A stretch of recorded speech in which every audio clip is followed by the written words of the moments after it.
আজকে আমি নিরামিষ পেঁপের তরকারি বানাবো। কাঁচা পেঁপে, যেটা এখানে বলে পপিতা। খুব সুন্দর একটা নিরামিষ তরকারি বানাবো।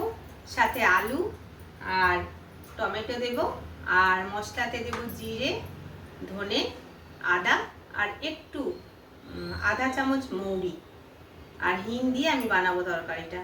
আমি দেখাচ্ছি কেমন করে বানাবো। এটা খুবই খেতে টেস্টি হয় আর পেঁপেটা খাওয়া খুবই উপকারী।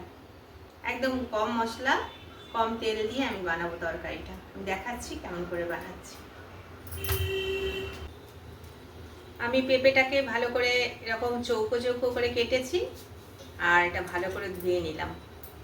এবার আমি ভেজে নেব, তারপর বানাবো তরকারিটা।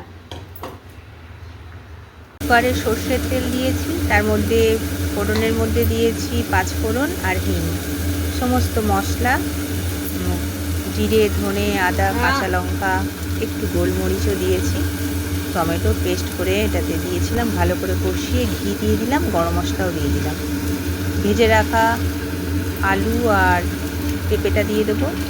আমি এই ঘাগরা বড়িটা এটাতে ইউজ করেছি, লাল লাল করে ভেজে নিয়েছি। এটা এখানে খুব ভালো পাওয়া যায়। আপনি যেই বড়ি পছন্দ সেই বড়ি দিতে পারেন, কিংবা ডালের বড়িও তৈরি করে দিতে পারেন। এবার আমি ভালো করে কষিয়ে নেবো, একটু জল দিয়ে ভালো করে একদম কষিয়ে নিয়ে 2 বাটি জল আমি দেবো। এটা খুব বেশি ঝোল হবে না, মাখা মাখা হবে তরকারিটা। আমি জল দিয়ে কুকারটা ঢাকা দিয়ে দেবো আর 2টো আমি সিটি দেবো এটাতে।